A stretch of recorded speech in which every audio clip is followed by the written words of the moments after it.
Hello all. तो पिछली video में हम यूरोप में आधुनिकता एवं सामाजिक परिवर्तन तथा समाजशास्त्र का विकास इस टॉपिक को देख रहे थे, जहां हम डिस्कस कर रहे थे यूरोप में आधुनिकता को।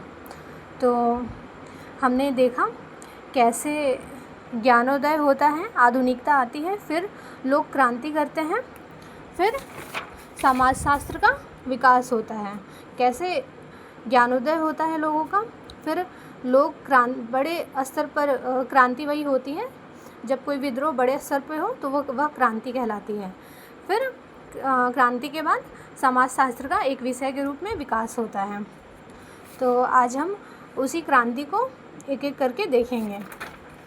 तो समाजशास्त्र के विकास की विभिन्न परिस्थितियाँ एक बार ओवरव्यू ले लेते हैं। तो मध्यकाल के पश्चात, विशेषकर 15वीं शताब्दी के बाद, यूरोपीय समाज जो है सामाजिक, आर्थिक, राजनीतिक एवं बौद्धिक क्षेत्र में विभिन्न क्रांतियों से गुजरता है, जिसके कारण यूरोपीय समाज में महत्वपूर्ण एवं व्यापक बदलाव देखे जाते हैं। ठीक है। और इसमें सामाजिक एवं आर्थिक क्षेत्र में ऐसी परिस्थितियों का जन्म होता है जिसके कारण समाजशास्त्र एक विषय के रूप में उभर कर दुनिया के सामने आता है। कब? 19वीं शताब्दी में।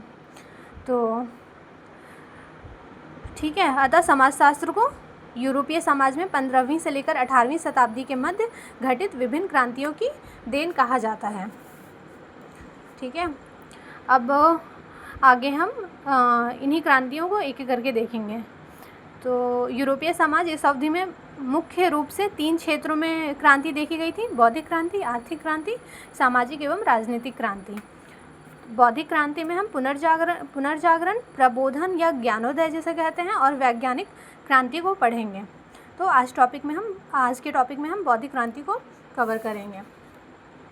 तो पुनर्जागरण का काल क्या था? मध्यकाल के अंधकारमय युग के पश्चात 15वीं शताब्दी में यूरोपीय समाज में तर्क, बुद्धि और चिंतन के आधार पर सोचने समझने की प्रक्रिया शुरू होती है। ठीक है। तो 15वीं शताब्दी से पहले जो यूरोप था उसको अंधकारमय युग कहा जाता था।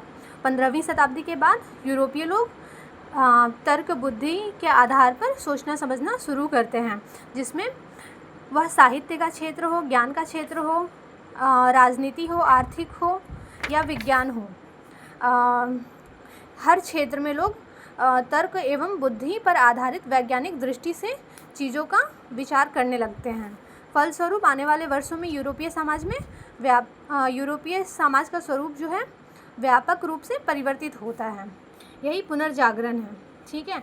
लोग अंधकार से प्रकाश की ओर बढ़ते हैं। ठीक है। आगे प्रबोधन या ज्ञानोदय क्या है?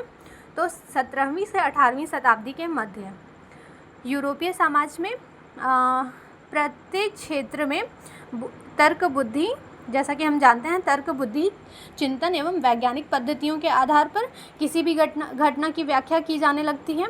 इस अवधि में धर्म द्वारा प्रचलित किसी भी बात को ऐसे ही नहीं आत्मसात किया जाता है, अपितु उसको विज्ञान की कसौटियों पर जांचा जाता है।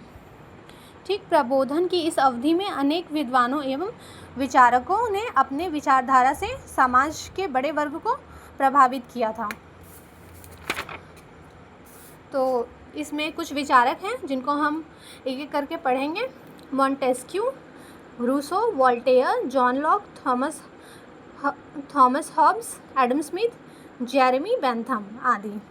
तो मॉन्टेस्क्यू ने कैसे समाज को प्रभावित किया? तो इन्होंने अपनी पुस्तक द स्पिरिट ऑफ लॉ में ये कहा कि जो शक्तियाँ हैं वो कार्यपालिका, विधायिका और न्यायपालिका से संबंधित शक्तियाँ एवं अधिकार स्पष्ट रूप से विभाजित होने चाहिए।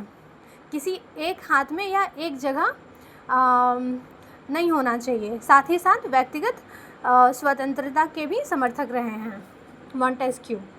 और रूसो ने अपनी पुस्तक द सोशल कॉन्ट्रैक्ट में यह मत प्रस्तुत किया कि शासक को चुनने का अधिकार जनता का है। ठीक है। और जॉन लॉक एवं जॉन स्टुअर्ट मिल, इन्होंने राजनीतिक विचारधारा उदारवाद की वकालत की। ठीक है। उदारवाद की मान्यता है कि मनुष्य एक बौद्धिक एवं तार्किक प्राणी है जो अपने जीवन के विषय से जुड़े सर्वश्रेष्ठ निर्णय लेने में सक्षम है। अन्य शब्दों में, यदि उसे सभी बंधनों से मुक्त कर दिया जाए तो वह अपना विकास स्वतः कर सकता है। ठीक है। ये जॉन लॉक और जॉन स्टुअर्ट मिल की विचारधारा थी, उदारवाद की विचारधारा। अब उदारवाद की विचारधारा ने न केवल राजनीतिक क्षेत्र को प्रभावित किया, बल्कि यह आर्थिक क्षेत्र में भी हस्तक्षेप की नीति के रूप में सामने आया। ठीक, जिसको हम पूंजीवाद में पढ़ते हैं। पूंजीवाद या बाजार अर्थव्यवस्था में।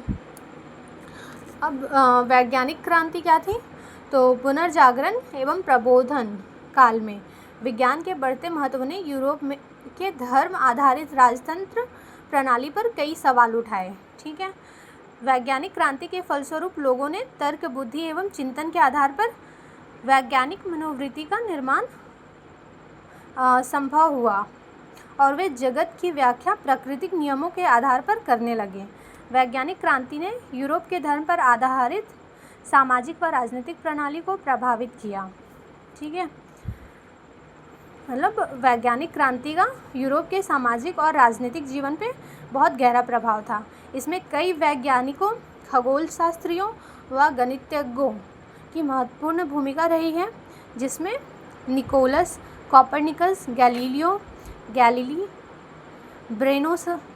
ब्रेनो, sir Isaac Newton, Kepler, William Harvey, Charles Darwin आदि हैं।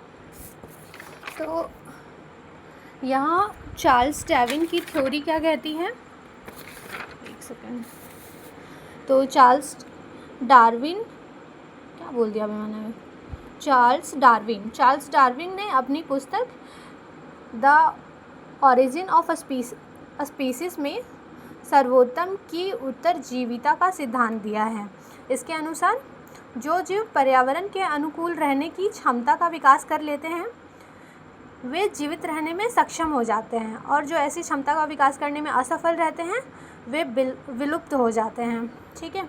अब नेक्स्ट वीडियो में हम आर्थिक क्रांति और सामाजिक एवं राजनीतिक क्रांति को डिस्कस करेंगे। इस वीडियो में इतना ही।